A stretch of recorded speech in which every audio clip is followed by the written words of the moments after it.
There you go, Doc South here. And well, we've had some snow recently, and gosh, as a grown up, well, the wife and I can tell you pretty much when it snows, we got to get out the shovels and the brooms and whatever utensil you use to clean the ice off your car, that kind of thing. And then we got to, take a white knuckle ride to wherever we might work or right on the highways, slipping and sliding. But it wasn't always that way.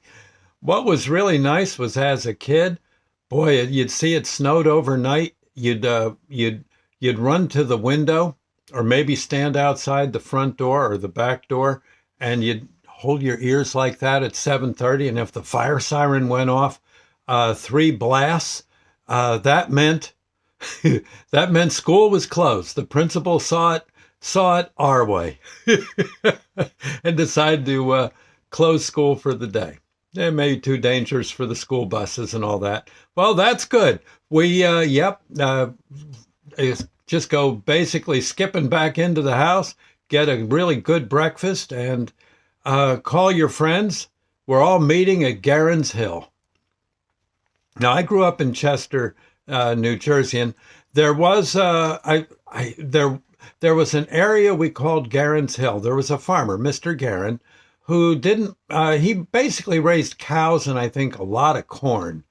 I'm pretty sure, if I recall right, maybe other vegetables too, but he especially cows. I think he was a dairy farmer mostly, and so he would have these pastures, and well, he didn't mind if we used this one particular pasture to sleigh ride. At least he never chased us.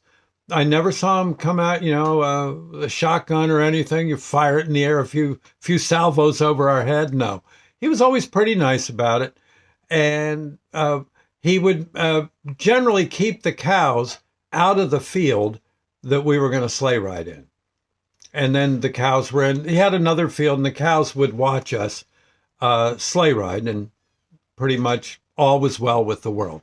Every now and then there'd be some calves that would get, they'd be watching, they'd be looking at us sleigh riding and chomping at, you could tell, I don't know, they just got they kind of got a wormy attitude about them. And before you knew it, they were crawling under the barbed wire and getting into the same field we were in. For sleigh riding. So now it's us and the doggone and the young cows, the calves. They'd run down with us, the stinkers, yeah. And I don't know if you ever was on a sled going pretty darn fast, and you look behind you, and here comes a cow about to about to catch up to you, going to run you over, doggone it. Oh my gosh! And that was always kind of rough. Sometimes they'd run maybe your kid brother might be, or a little kid would be on his brand new sled riding down there, not going that fast, and he's surrounded by these cows dancing around him. You can imagine the trauma. we Generally, if you just gave the cow a little bit of a slap on the hindquarter, and nothing hard, just a little bit of a slap, they'd go find something else to do. But every now and then, though, you'd be sleigh riding down the hill, heading for the big bump where you could get airborne, and the doggone cows, they'd be right behind you. You're thinking, man, if I fall off this sled, I'm gonna get trampled. Oh, Lord have mercy. But that kind of made it more fun. Yeah. Oh, and that hill was just really super. What was nice was Gueren's Hill sloped towards the sun. And so if you were at the top of the hill, you got the north wind at your back, and that felt kind of, that was cold. But once you started going down the hill, and on the way back up the hill, the wind was blowing above you. Yeah, and you were actually relatively comfortable.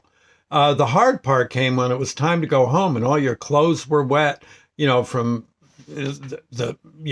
rolling in the snow and the various wipeouts you had, and your clothes would pretty much freeze by the time you got home, walking into the north wind, which basically hit Chester with a vengeance. I imagine even to this day.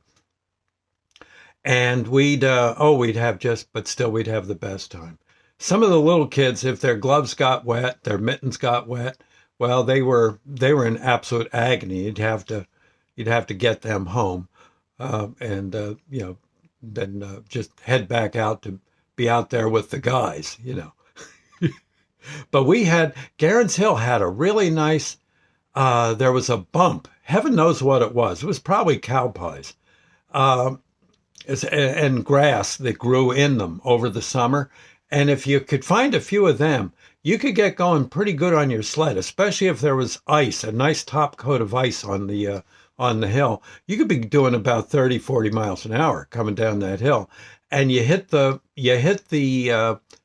those bumps and you'd go airborne, sometimes 2 or 3 feet in the air. Yeah, yeah.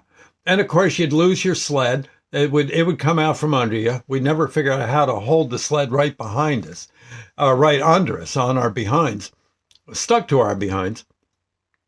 So you'd usually lose the sled. You'd hit the ground and slide on the ice like this, maybe for another 100 yards, while the sled's going about 200 yards and crashes into the woods.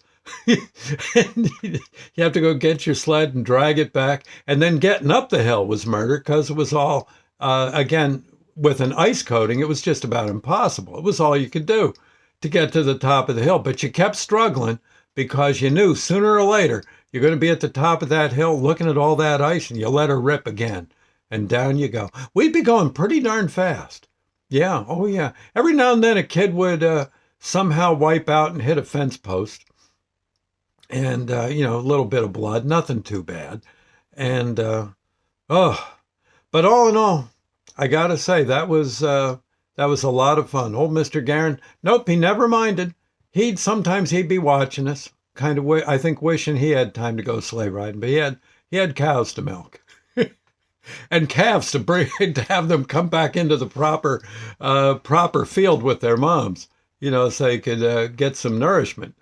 But it was good times. And nowadays, I imagine so many places. I guess they probably don't want you sleigh riding because they're afraid they're going to get sued if you lose a tooth.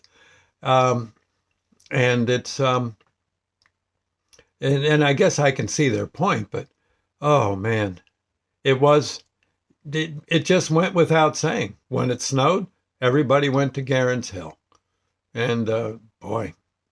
I know that toboggan I had, boy, if you put that on ice,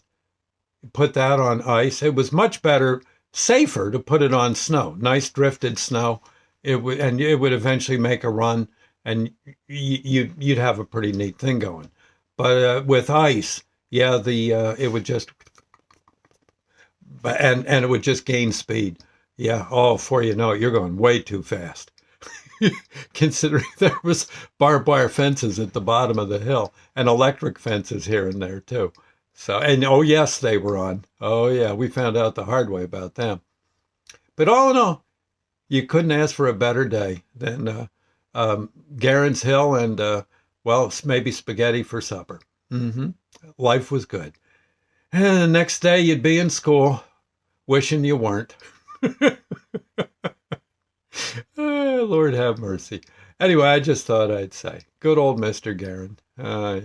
Yeah. Lord's Prayer moment. I'm sure he's long since passed away, but he was always good to us. Our Father who art in heaven, hallowed be thy name. Thy kingdom come, thy will be done, on earth as it is in heaven. Give us this day our daily bread, and forgive us our trespasses, as we forgive those who trespass against us. Lead us not into temptation, but deliver us from evil. For thine is the kingdom, the power, and the glory forever. So be it. And if you're going out sleigh riding, well, that one was for you. Okay? Just watch yourself. Don't go crashing into any fence posts, and stay away from that barbed wire. Okay? And if there's cows there, well, you might want to watch it. Okay. I'll see you now. Bye-bye.